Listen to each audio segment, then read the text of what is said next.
오늘 말씀은 시편 140편 1절로 13절의 말씀입니다. 함께 읽습니다. 여호와여, 악인에게서 나를 건지시며 포악한 자에게서 나를 보전하소서.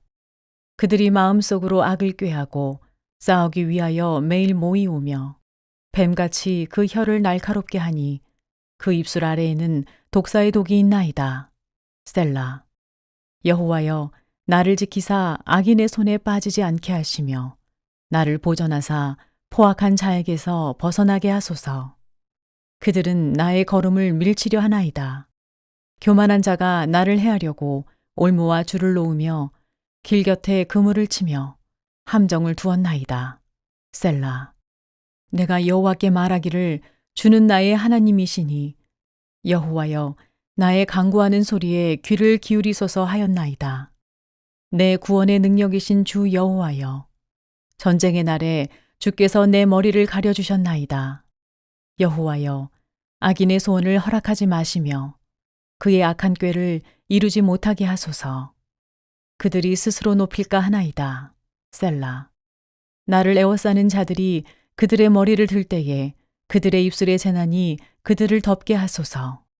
뜨거운 숯불이 그들 위에 떨어지게 하시며 불 가운데와 깊은 웅덩이에 그들로 하여금 빠져 다시 일어나지 못하게 하소서. 악담하는 자는 세상에서 굳게 서지 못하며 포악한 자는 재앙이 따라서 패망하게 하리이다. 내가 알거니와 여호와는 고난 당하는 자를 변호해 주시며 궁핍한 자에게 정의를 베푸시리이다. 진실로 의인들이 주의 이름에 감사하며 정직한 자들이 주의 앞에서 살리이다. 탄원에서 확신으로라는 제목으로 말씀 증거합니다. 시편의 말씀은 영적인 힘과 능력이 있습니다. 특히 포로기 이후 시편이 최종적으로 정리되었을 가능성이 큰데 시편의 많은 탄원시가 그 시대 절망과 낙심이 가득한 백성들에게 소망을 주는 중요한 역할을 했습니다. 그만큼 그들이 마주했던 상황은 절망적이었고 열악했어요. 예루살렘에 돌아와 보니 성전은 무너져 있었고 도시는 폐허가 되어 있었습니다. 이에 어찌할꼬 근심과 어려움으로 낙심이 가득할 때 그들은 시편의 말씀을 붙잡고 그 마음을 하나님께 토로한 것입니다. 오늘 다윗의 시편도 그래요. 다윗은 오늘 말씀에서 악인의 계획적인 음모와 악담, 함정 앞에서 하나님의 도우심을 바라보면서 간구하고 있죠. 이게 어려운 시절을 사는 성도들에게 교훈과 위로가 됩니다. 그 의미를 두 가지로 생각해 보겠습니다. 첫 번째, 원천 봉쇄를 간청하고 있어요. 2절과 3절입니다. 그들이 마음속으로 악을 꾀하고 싸우기 위하여 매일 모이오며 뱀같이 그 혀를 날카롭게 하니 그 입술 아래에는 독사의 독이 있나이다.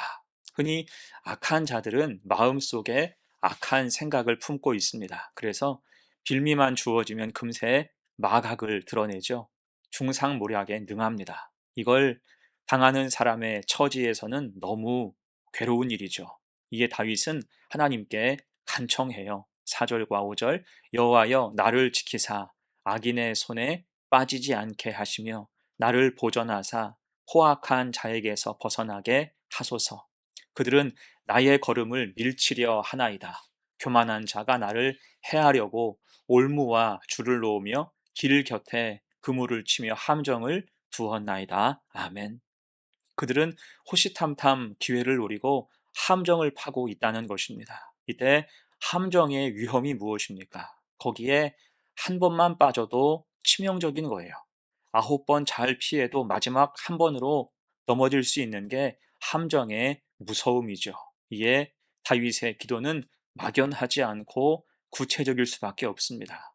늘 살피시고 돌보시는 하나님의 은혜를 간청하는 거죠. 6절과 7절 내가 여호와께 말하기를 주는 나의 하나님이시니 여호와여 나의 간구하는 소리에 귀를 기울이소서 하였나이다. 내 구원의 능력이신 주 여호와여 전쟁의 날에 주께서 내 머리를 가려 주셨나이다. 아멘. 지금 다윗은 과거 여러 위기와 함정 속에서 하나님이 구원을 베풀어 주셨던 일들을 회상하는 거예요. 이를테면 사울에게 쫓기던 상황, 또한 블레셋과의 끊임없는 전쟁 등 모든 위기 가운데 하나님께서 그의 머리를 가려 보호하셨음을 떠올리는 것입니다. 바로 이 기억이 오늘의 기도를 가능하게 했고 현재의 위기 속에서도 하나님을 의지할 근거가 된 거예요. 그래서 다윗은 6절에서 주는 나의 하나님이시니라고 고백하고 있고 7절에서는 내 구원의 능력이신 주 여호와여라고 간청하는 것입니다. 여러분, 이때 이 말은 그저 단순한 진술이 아닙니다.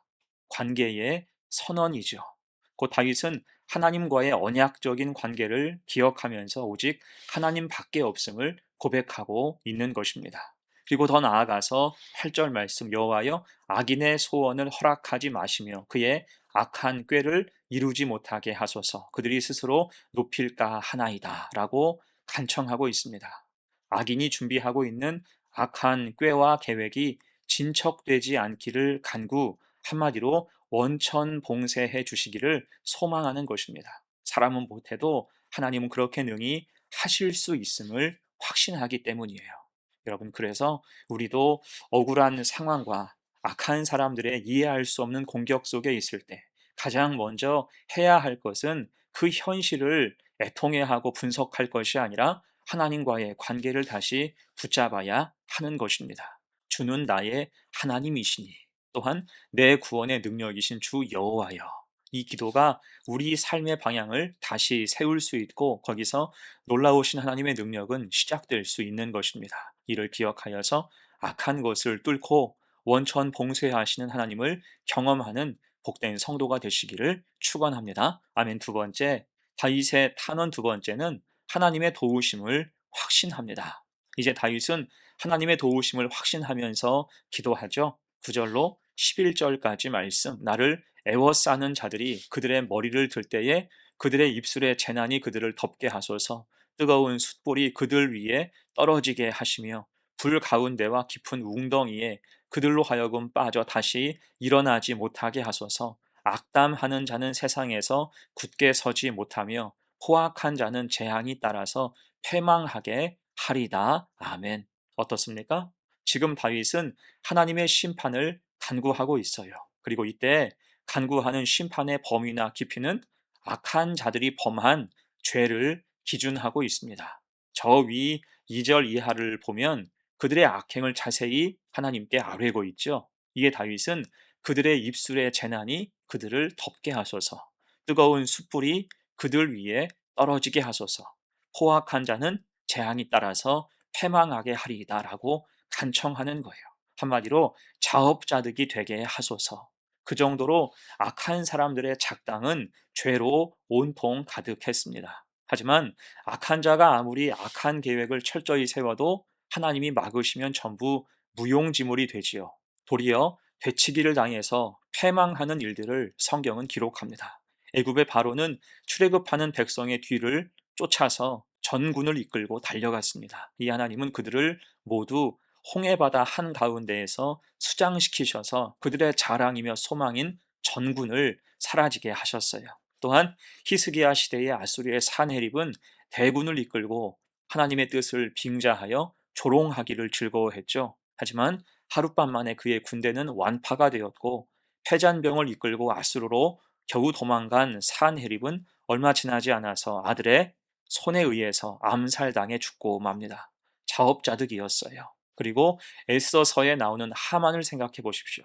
그는 선한 사람 모르드게를 높이 50규빗 되는 나무에 매달아 죽이고자 계획하죠. 하지만 그 장대에 달려 죽은 사람은 결국 누구였습니까? 하만 자신이었어요. 그 악한 계획이 자신에게 고스란히 반영되어서 처참한 꼴이 되고 만 것입니다. 이게 공의로우신 하나님의 역사입니다.